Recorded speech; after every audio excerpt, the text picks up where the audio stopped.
बिना कृष्ण नहीं, कृष्ण बिना नहीं राधा। যাবে না। গোস্বামী পাঠ করলেন, যা কিছু ভালোটাও তাকে জানাবে আর মন্দটাও তাকেই জানাতে থাকবে। দেখবে একদিন শুনতে শুনতে শুনতে শুনতেই তার মধ্যেও চিত্তের বিকার আসবে। তাহলে আমরা কীর্তনও করি, একাকী আমায় নাহি পায় বল হরিনাম সংকীর্তনে। একা যদি ভজন করি ভজন সম্পূর্ণ হয় না, কারণ একা কি করে তোমার সেবা করব? তোমার সেবা করতে গেলে তো অনেক মানুষের প্রয়োজন হয়, তোমার সেবা করতে গেলে অনেক সময়ের প্রয়োজন হয়, কিন্তু প্রভু আমি তো একা করছি, একা তো সম্পূর্ণ করতে পারছি না, কি করে করবো, কি করে করবো? আর একজন যে ভক্তিপথে নাই, এই আরতিটা তুমি তোমার শ্রী গুরুদেবের কাছে জানাও, এই আরতিটা তোমার ইষ্টের কাছে জানাও। দেখবে ইষ্ট গুরু এক হয়ে তোমার আর 5 জনকেও কৃষ্ণমুখী করে দেবে। আর যেদিন সবাই কৃষ্ণমুখী হয়ে যাবে, যেদিন সবাই কৃষ্ণ সাধন ভজন করবে, তখন বৃন্দাবনে গিয়ে রাধারানীকে খুঁজতে হবে না, ঘরে বসেই রাধারানীকে পাওয়া যাবে। ঘর ছেড়ে বনে গেলাম তাকে পাবো বলে, কিন্তু ঘর ছেড়ে বনে গিয়ে কি তাকে পাওয়া যায়? কখনো পাওয়া যাবে না। ঘর ছেড়ে বনে গেলাম তাকে পাওয়ার জন্য, কিন্তু তাকে পাওয়া যাবে না। বলে কেন পাওয়া যাবে না? ঘর ছেড়ে যখন বনে গেলাম একা গেলাম, মনে মনে ভাবি একা গেলাম, কিন্তু প্রকৃতই কি আমি একা গেলাম? একা তো গেলাম না। এখানে যেমন ঘুম পায় ওখানে গেল ঘুম পাবে, এখানে যেমন খিদা পায় ওখানে গেল খিদা পাবে, এখানে যেমন লোভ জাগে ওখানে গেল লোভ জাগবে। তাহলে গেলাম আমি একা, কিন্তু আমার সঙ্গে রইল আরো 6 জন। কাম ক্রোধ মোহ মদ মাৎসর্যতা। আপনারা পূর্বে শুনেছেন সৌঘরী ঋষির কথা। সারা জীবন ভজন করলেন, কিন্তু চোখ মেলে চাইলেন, দুটো মিল সংসার করছে। সৌঘরী ঋষি সিদ্ধান্ত করলেন আমাকেও করতে হবে, আমাকেও করতে হবে। একটা নয়, আটটা নয়, 7-7টা বিবাহ করলেন। পুনরায় ভগবানের শরণাপন্ন, হে ভগবান এদের কাপড় দিতে হবে, এদের থাকতে দিতে হবে। ভগবান বললেন দায়িত্ব যখন নিয়েছো দায়িত্ব তোমাকে পালন করতে হবে। কি করে উদ্ধার হবো? বলে এদের লাথি খেতে খেতে এই জন্মটা তোমার এখানেই শেষ হয়ে যাবে। যেহেতু তুমি পূর্বে ভজন করেছো, যেহেতু তুমি পূর্বে সাধনা করেছো, তুমি আবার সাধন জগতে ফিরে আসবে। এতটুকু হতে পারে, এতটুকু হতে পারে। ঠিক তেমন ভক্তিপথ বড় কঠিন। এই সংসারে তুমি ভক্তিপথে থাকলো, আর একজন তোমাকে ভক্তি কিছুতে করতে দেবে না, এই অঙ্গ যাজন করতে দেবে না, তোমাকে প্রতিনিয়ত বাধা প্রাপ্ত করবে, বাধা সৃষ্টি করবে। তুমি কখনো দুর্বল হবে না তার জন্য। মনে রাখবে কৃষ্ণ চরণে যদি থাকে সুদৃঢ় বিশ্বাস, কোন মায়ার দমকা হাওয়া। নবদ্বীপে শ্রীপাদ বাবাজি মহারাজ ছিলেন, একজনকে বলছেন যে সলায়ের বাতি হয়েও না, যদি বাতি হতে হয় তাহলে ঘিয়ের বাতি হয়েও। কেন?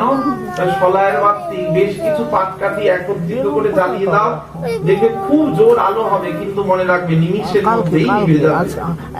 আর যদি ঘিয়ের প্রদীপ হতে পারো তাহলে বহুক্ষণ জ্বলবে, আর স্নিগ্ধতা প্রদান করবে, ঘরটা আলোয় মুখরিত করবে, শুদ্ধ আলো প্রকাশ হবে ঘিয়ের প্রদীপে, অনেকক্ষণ জ্বলবে। মনে রাখবে ওই দমকা আলো, ওই সলায়ের বাতি দাউ দাউ করে যে আগুনটা জ্বলছে, সেই আগুনটা কোনো কামনার বাতাস লেগে, কোনো মোহের বাতাস লেগে, কোনো লোভের বাতাস লেগে নিমিষের মধ্যে নিভে যাবে। আর যদি ভক্তের হৃদয়ে যদি ঘৃত প্রদীপ উদ্দীপন হয়, কোন মায়ার বাতাসে সেই ঘৃত প্রদীপকে নেভাতে পারবে না, নেভাতে পারবে না। তাহলে ভক্তের মনে যদি থাকে সুদৃঢ় বিশ্বাস, জিতেন্দ্রিয় তুমি ঘরে বসেও হতে পারো। ঘরে বসে যদি মনটা থাকে যদি গৌর গোবিন্দের শ্রীপাদ পদ্মে,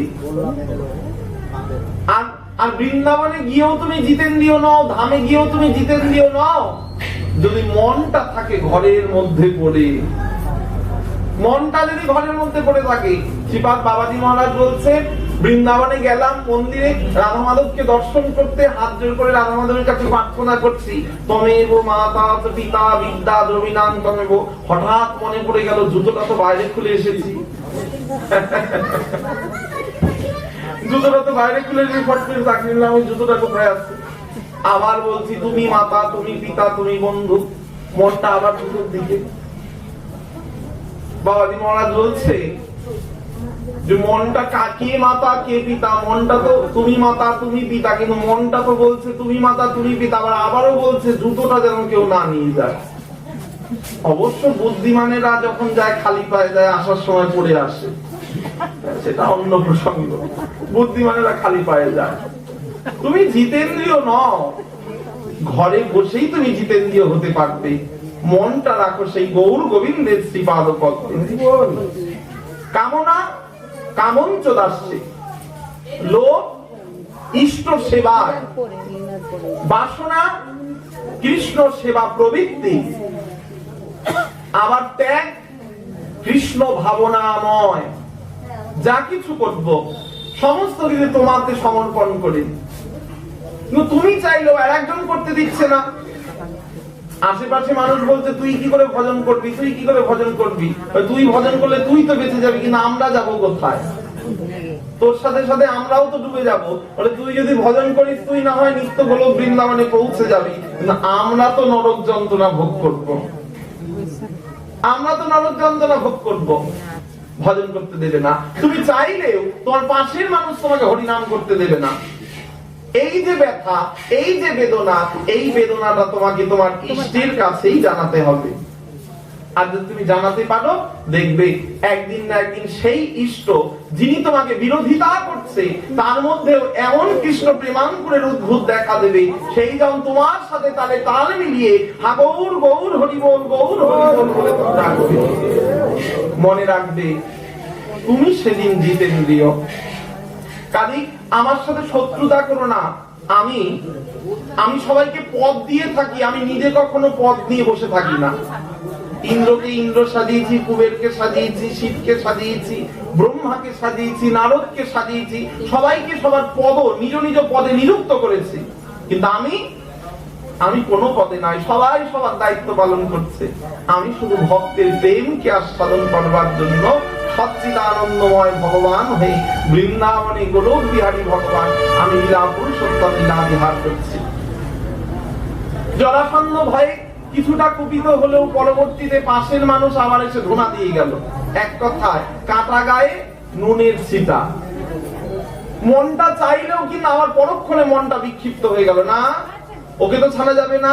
ঘরে এলেন, দেখলেন কন্যারা কাঁদছে, বাবা কি হলো, মারতে পারলে? বলে না আজ মারতে পারলাম না, কিন্তু কাল মারবো। ভগবান অন্তর্যামী মনে মনে ভাবেন এত বলেও যার চিত্তের বিকৃতি হলো না। সূর্য যেমন সবাইকে সমান আলো প্রদান করে, কেউ গরিব কেউ ধনী, কাউকে বলে না যে তোমাকে আমি আলো দেবো, তোমাকে আমি আলো দেবো না। সবাইকে বলে আমি সমদর্শী, আমি সবাইকে সমান আলো প্রদান করি। কিন্তু কাঠের তক্তার উপরে সূর্যের আলো প্রকাশিত হয় না, আয়নার উপরে প্রকাশিত হয়। কাঠের তক্তা যদি প্রশ্ন করে হে সূর্যদেব, তুমি যে সকলের উপর সমান আলো দাও, তাহলে আয়নায় ধরা পড়ছো, আমাদের কেন ধরা পড়ছো না? সূর্য উত্তর দিচ্ছে, তোমার কাঠের আয়নাটা স্বচ্ছ, তাই সে সহজে আমাকে ধরতে পারে। তোমার হৃদয়টা স্বচ্ছ নয়, কাঠ কঠিন, তাই সহজে ধরা পড়ছে না। তাহলে কোন দিন ধরা পড়বে? বলে যেদিন আয়না সঙ্গ করতে করতে তোমার এই হৃদয়টাও যেদিন আয়না হয়ে উঠবে, সেদিন তুমি অবশ্যই আমাকে ধরতে পারবে।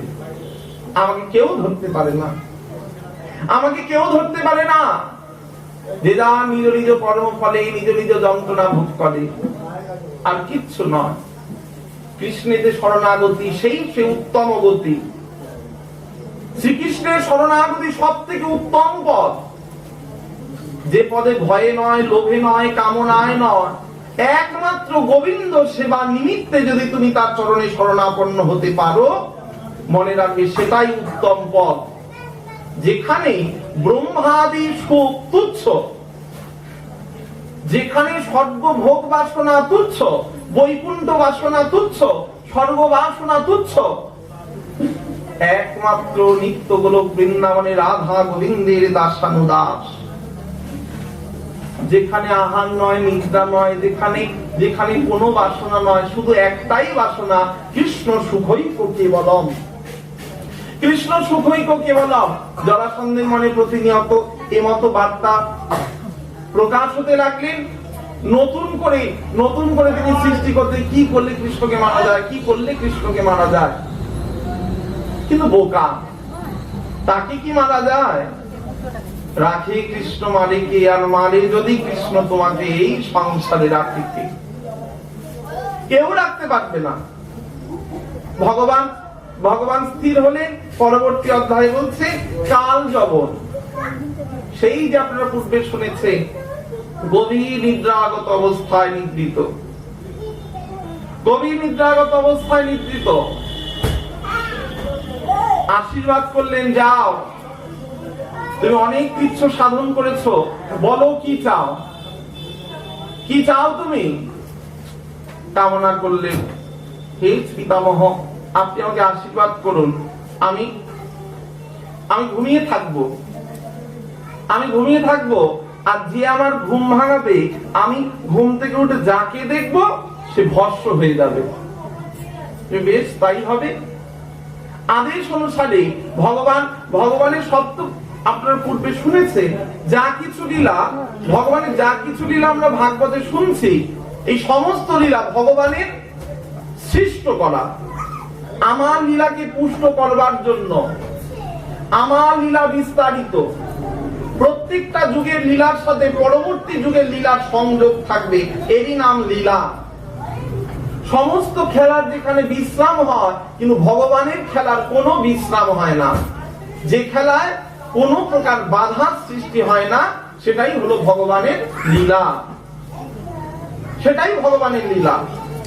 খেলতে গেলাম, হঠাৎ পেট ব্যথা হলো, আর খেলতে পারবো না, ঘরে চলে যেতে হবে।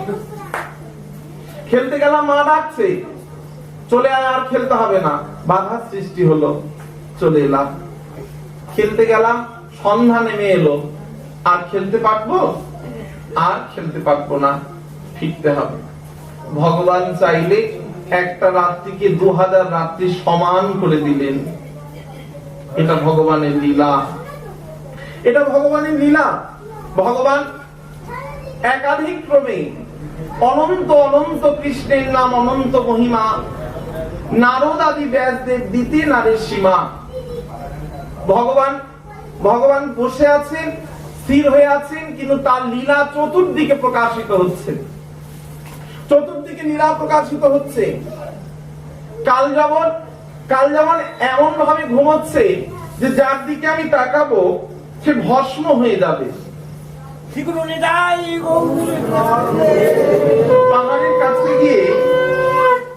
পাহাড়ের কাছে গিয়ে মুচকুন্দ নামে একজন ঋষি, তিনি ডাকলেন, কে তুমি? এমন গভীর নিদ্রাগত তুমি? সাধু গিয়ে ডাকছেন।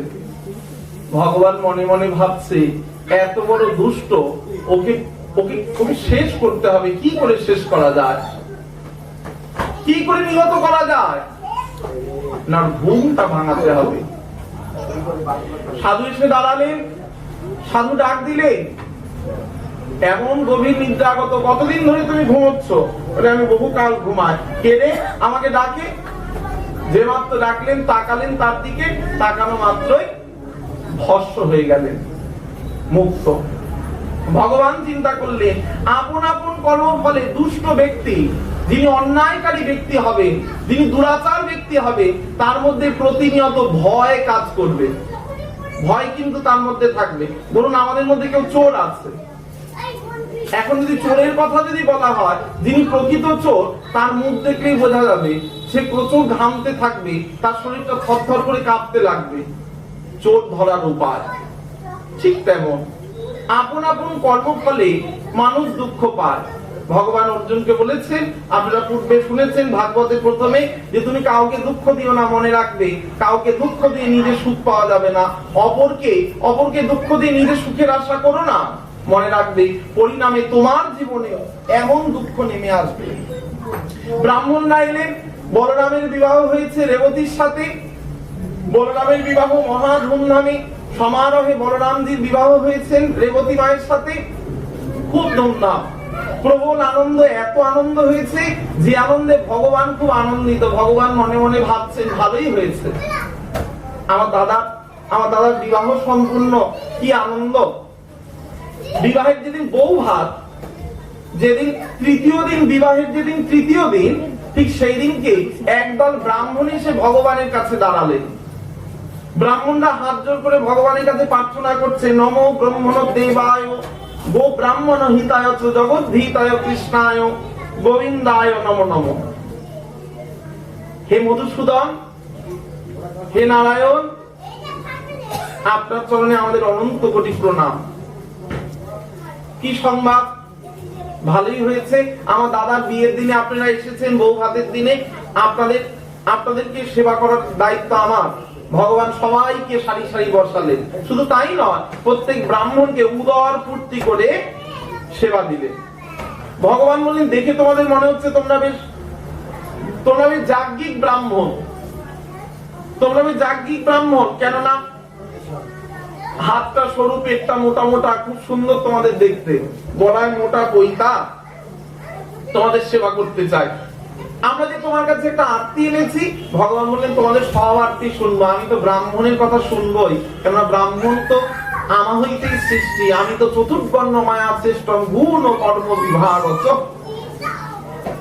আর তোমরা আমার শরণাপন্ন যখন হয়েছ, আমি তোমাদের অবশ্যই কৃপা করব। আগে তোমরা প্রসাদ পাও। প্রত্যেককে প্রাণ ভরে প্রসাদ পাওয়ানো হলো, খুব সুন্দর দান দক্ষিণা করা হলো, প্রত্যেক ব্রাহ্মণকে বস্ত্র মাল্য স্বর্ণ রৌপ্য। ভগবানের তো অভাব কিছু নাই, ভগবানের অভাব কি থাকবে? ভগবানের আবার অভাব থাকে, যিনি বিপদ ভঞ্জন মধুসূদন, যিনি সর্বশক্তিমান, তার অভাব বলে কিছু নাই। তিনি যেখানে থাকে সেখানে পরিপূর্ণিত সংসার হয়ে যায়। বিশাল বড় ধনীর বাড়ি, কিন্তু ভগবানের আসন নাই। তিনি ধনী, শাস্ত্রকর বলছেন সে একমাত্র দরিদ্র। কহরায় ধন মধ্যে কোন ধন শ্রেষ্ঠ হয়? কি অবলীলা ক্রম দেখুন। তোমার অনেক টাকা, তুমি হরি ভজন করো না, তোমাকে সবাই বলে তুমি ধনী, কিন্তু গৌর গোবিন্দ চরণে তোমার এক বিন্দু বিশ্বাস নাই। তোমাকে সবাই অমুক বাবু তমুক বাবু বলে ডাকে, কিন্তু তুমি মনে রাখবে তুমি একজন দিনাতিদিন দরিদ্রের থেকেও তুমি অধম। কহরায় ধন মধ্যে কোন ধন শ্রেষ্ঠ হয়? রায় কহে কৃষ্ণ প্রেম ধনে ধনী যেই জন হয়। অনেক বড় বাড়ি করেছো, বিশাল বড় সম্পত্তি করেছো, অনেক কিছু করেছো, কিন্তু বাড়িতে একটা ঠাকুরের আসন করো নাই।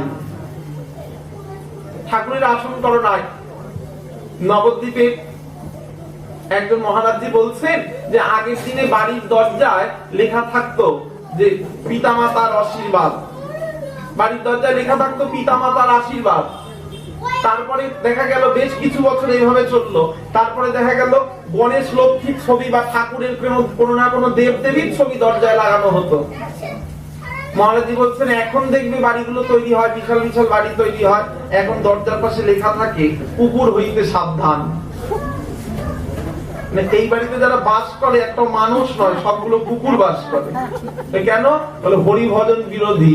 জয়নি তাই বললে দরজা বন্ধ করে দেয়, কীর্তন শুনলে কানে তালা, জোর করে গান চালিয়ে গান শোনে। বলে এই বাড়িতে যারা থাকে কেউ মানুষ নয়, সবগুলো কুকুরের সম। কুকুর অনেক ভালো।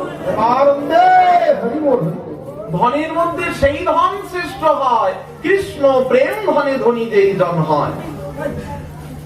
1000 টাকা তুমি লক্ষ কোটিপতি হতে পারো, কিন্তু তুমি হরি ভজন করো না, তুমি গৌর গোবিন্দের নাম করো না, তুমি মনে রাখবে একজন বৈষ্ণব তোমার থেকে অনেক অনেক অনেক ধনী। ঘনমোর নিত্যানন্দ পতিমোর গৌরচন্দ্র প্রাণ মোর যুগল কিশোর। অদ্বৈত আচার্য বল গদাধর মোর কুল নরহরি বিলসহি মোর।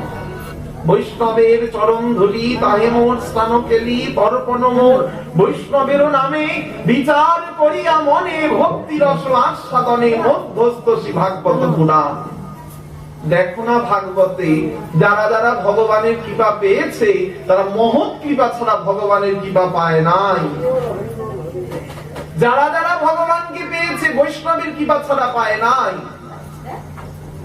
অনেক বড় বাড়ি করেছো, তোমাকে সবাই অনেক বাবু বলেছে, কিন্তু তুমি গুরুচরণ আশ্রয় করো নাই। তোমার মতো অধম এই পৃথিবীতে নাই। লোচন বলে সেই পাপী ভবে কেনই বাইল।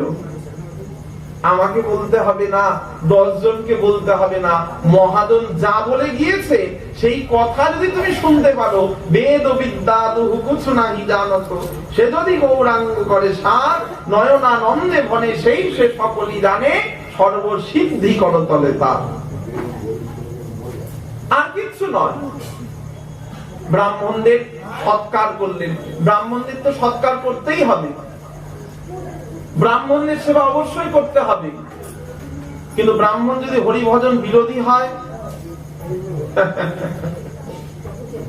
কৃষ্ণ ভজনে সবে অধিকারী কুলের গর্ব নাই, কহে প্রেমানন্দ যে করে গৌরব নিতান্ত মূরখ ভাই। নিতান্ত মূরখ ভাই। চন্ডাল চন্ডাল নহে যদি কৃষ্ণ ভজে, ব্রাহ্মণ ব্রাহ্মণ নহে যদি আমার গৌর গোবিন্দ খেতে আছে। কোথায় যাবে তুমি? ব্রাহ্মণ তুমি বর্ণশ্রেষ্ঠ, যাজন যজন হলো তোমার ক্রিয়া। এই যাজন যজন যদি নিষ্ঠার সহিত তুমি করতে পারো, তোমায় আলাদা করে ভজন করতে হবে না। এই যাজন যজনের মধ্যে দিয়েই, পৌরোহিত্য কর্মের মধ্যে দিয়েই তুমি অবশ্যই অবশ্যই ভগবত কৃপা পাবেই পাবে। তাহলে ব্রাহ্মণ সেবা করব। ব্রাহ্মণ যদি গৌর গোবিন্দ অনুরাগী হয়ে যায়, একে তো তুমি বর্ণশ্রেষ্ঠ, তুমি ব্রাহ্মণ, তারপর যদি তুমি অনুরাগী হতে পারো, তুমি যদি গৌর গোবিন্দের ভজনানন্দ হও, তোমার থেকে শ্রেষ্ঠ আর কেউ নাই। তুমি শ্রেষ্ঠ, পরম পরম শ্রেষ্ঠ। তুমি তুমি বৈষ্ণব শিরোমণি। তোমার মুখ দেখিলে হয় কৃষ্ণ দর্শন, তোমায় অঙ্গ স্পর্শে হয় কৃষ্ণ স্পর্শন। তাহলে ব্রাহ্মণকে ভগবান কত বড় প্রাধান্য দিয়েছে। তোমরা আমার শরণাপন্ন হয়েছো, তোমরা আমার শরণাগত হয়েছো, অহোভাগ্যম। আমাদের মতো, আমার মতো ভগবান নিজে বলছে। ভগবান প্রত্যেক ব্রাহ্মণকে প্রণাম করলেন, ব্রাহ্মণদের প্রণাম করে বললেন, বলুন আপনারা কি বলতে চান, আপনারা কি বলতে চান বলুন। ব্রাহ্মণরা বললেন, হে কৃষ্ণ, হে যাদব, তোমায় বলি শোনো, আমরা সবাই তোমার কাছে একটা আবেদন নিয়ে এসেছি। কি আবেদন? না, আগে তোমাকে একটু বিস্তারিত বলি। কি বিস্তারিত? না, গঙ্গার বক্ষে যখন কোনো শুদ্ধ বস্তু কেউ ফেলতে যায়, মা গঙ্গা কি বলে? ফেলো না। মা গঙ্গা বলে ফেলো, ফেলো। নদী নালার জল প্লাবন আসে, নদী নালার সমস্ত জল এসে, নর্দমার জল, ড্রেনের জল, পুকুরের জল, নদীর জল, সব জল যখন যে যার নিজস্ব জায়গায় থাকে, তখন সেইভাবে বিচার হয়। হ্যাঁ, গঙ্গার জল কি গঙ্গার জলের বিচার হয়, পুকুরের জল কি গঙ্গার জল বলা যাবে? বলা যাবে না। আমাদের ড্রেনের জলটা কি গঙ্গার জল বলা যাবে? বলা যাবে না। ভগবান বলছে, বলুন আপনি, আমি শুনছি। এবার বলি শুনুন, ভগবান, এই নর্দমার জল, ড্রেনের জল, পুকুরের জল, নদীর জল, খালের জল, বিলের জল, এই সমস্ত জল যখন কোনো প্লাবন এসে যাবে, এই সমস্ত প্লাবনে এই সমস্ত জলকে ভাসিয়ে নিয়ে গিয়ে যখন গঙ্গার মধ্যে পড়বে, তখন কি আর কেউ ড্রেনের জল বলে বিচার করবে না পুকুরের জল বলে বিচার করবে? তখন তার আর কোনো বিচার থাকবে না। সমস্ত আবর্জনা, নোংরা আবর্জনার জল, নদী নালা, খাল বিল, সমস্ত জল যখন প্লাবনে সে গঙ্গায় মিলিত হয়ে যাবে, তখন সবাই গঙ্গা গঙ্গা বলে মাথায় করে নিয়ে গিয়ে ভগবান। ঠিক তেমন মা গঙ্গা যেমন কাউকে বাধার সৃষ্টি করে না, ঠিক তেমন তোমাতে যদি কেউ আত্মসমর্পণ করে থাকে তুমি কি করবে? ভগবান বললেন, আমার দাদার বউ ভাতের দিন আপনারা এমন এমন কথা বলছে, কোথায় দাদার বিয়েতে দেওর হয়ে একটু আনন্দ করবো, একটু নাচানাচি করবো, তা না আপনারা সমস্যা সংকট এনে দিলেন। বলুন আমায় কি করতে হবে, সরাসরি বলুন কি আর করতে হবে। রুক্মিণী নামক একজন সাধিকা, সে তোমাতে মন শুধু নয়, দেহ মনোপ্রাণ জীবন যৌবন তোমাতে আত্মসমর্পণ করেছে। শুধু তাই নয়, শুধু সিঁদুর টানলে বিবাহ, প্রকৃত তত্ত্বে বিবাহ কাকে বলে?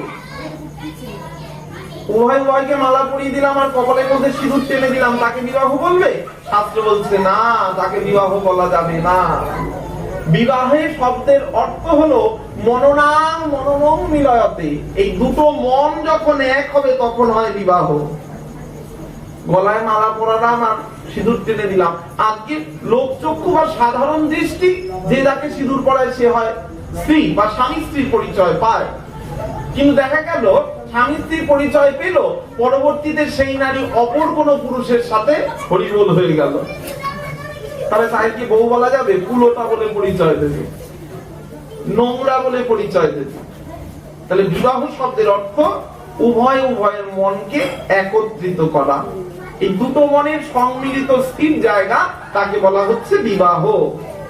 তো আপনি তাকে সিঁদুর পরান বা না পরান, আপনি তাকে মালা পরান বা না পরান, সে কিন্তু কায় মনোবাক্যে তোমাকে স্বামী বলেই বরণ করেছে। এখন রইল শুধু সামাজিকতা। এই জগতে সমাজ বলে তো একটা জিনিস আছে, এই সামাজিকতা যে আপনাকে সম্পূর্ণরূপে আত্মসমর্পণ করেছে, তনুবান মনোভী, তাকে রক্ষা করার দায়িত্ব আপনার। আপনি তো গীতায় বলেছেন, ব্রাহ্মণরা দেখুন খুব চালাক, ব্রাহ্মণরা ভগবানকে একদম জায়গা মতো আঘাত করছে। আপনি তো গীতায় বলেছেন, যোগক্ষেম বহম বহম, ভক্তের বোঝা আপনি মাথায় করে বল। তাহলে যে আপনাদের সমস্ত কিছু দান করেছে, আপনার তার আর কোনো দায়িত্ব নয়, তাকে বইবার দায়িত্ব আপনার, কেননা সে তো নিজের নয়। আপনারা পূর্বে শুনেছেন ব্রজগোপীদের দেহ বৃত্তান্ত, ব্রজগোপীদের শরীরের বৃত্তান্ত, যদ্যপি ব্রজগোপিকা নাহি সুখ বাঞ্ছা, কৃষ্ণ সুখই তো তাদের হয় পরিচর্যা। তারা ভগবানের সুখের জন্যই চুল বাঁধে, ভগবানের সুখের জন্য তারা নিজেকে শৃঙ্গার করে, ভগবানের সুখের জন্য তারা বেশ রচনা করে। ঠিক তেমন তার নিজের বলে কিছু নাই, সম্পূর্ণরূপে আপনাকে আত্মসমর্পণ করেছে। এখন রাখো মারো হরি সবই তোমার ইচ্ছা, এই আবেদনটা আমরা সকলে মিলে আপনার কাছে রাখছি। আমরা একজন দুজন ব্রাহ্মণ নয়, 100 ব্রাহ্মণ, 100 ব্রাহ্মণ মিলে সকলে মিলে আপনার কাছে আরতি রাখলাম। ওই সাধিকাকে আপনি কি করবেন, আপনার দায়িত্ব, আপনি কেমন করে রক্ষা করবেন, আমরা শুধু নিবেদনটা জানিয়ে গেলাম। ভগবান মনে মনে চিন্তা করছে, আচ্ছা তাহলে বিয়ে করব, আমি বিয়ে করব, উপযুক্ত তো হলাম। দাদার বিয়ে হলো, দাদার বিয়ের পরে তো আমাদের সংসারের নিয়ম আছে না, বড়দের আগে বিয়ে হবে তারপর ছোটদের বিয়ে হবে। তো দাদার বিয়ে যখন হয়েই গেল, তাহলে আমার বিয়েটা সেরে ফেললেই হয়। আচ্ছা ওর বাড়িতে বলো, ওর বাড়িতে সংবাদ দাও, আমার দাদা যাবে, দেখতে যাবে, আমি ধুমধাম করে অনুষ্ঠান করে বিয়ে করবো। ব্রাহ্মণরা বললেন সাবধান, ওই জায়গায় তো সমস্যা। বাবা রাজি, সবাই রাজি, কিন্তু তার যে একটা ভাই আছে, ওই ভাই রাজি নয়। কেন ভাই রাজি নয়? কেন? ভাই স্থির করেছে শিশুপালের সাথে বিবাহ স্থির করেছে। ভগবান বলে, ওরে সর্বনাশ, হায় হায়, আবার যুদ্ধ এসে দাঁড়িয়ে গেল, আবার যুদ্ধ। কোথায় একটু মন্নামিটাই খাবো, বিয়ে করতে যাবো, ধুতির কোথা ধরে আনন্দ করে নাচতে নাচতে বিয়ে করতে যাবো, তা না, আমাকে আবার যুদ্ধ করতে হবে। কার সাথে বিয়ে ঠিক করেছে? শিশুপাল। ওরে সর্বনাশ, সেটা আর এক শত্রু, আমাকে কোনোদিন ভালোবাসে নাই, কোনদিন গোবিন্দায় নম বলে নাই, হা কৃষ্ণ করুণা সিন্ধু কোনদিন বলে নাই, প্রত্যেকদিন পারলে আমাকে গিলে খায়, এরকম অবস্থা। ভগবান বলে, ঠিক আছে, ঠিক আছে, তাই হবে। তার ভাই রাজি নয়, ভাইয়ের বন্ধু হলো শিশুপাল। সে স্থির করেছে তার বোনকে সে শিশুপালের হাতে তুলে দেবে। কি করা যায়? ব্রাহ্মণরা বললেন, ব্রাহ্মণরা মানে এত বড় যখন যজ্ঞের সৃষ্টি হয়েছে, আপনি রক্ষা করুন। কেমন করে রক্ষা করবেন? ভগবানের কাছে ব্রাহ্মণরা প্রণাম করলেন, সমস্ত দায়িত্ব, এই হলো দায়িত্ব দেওয়া। আমরা পূর্বে শুনলাম, তো ভালোটাও তাকে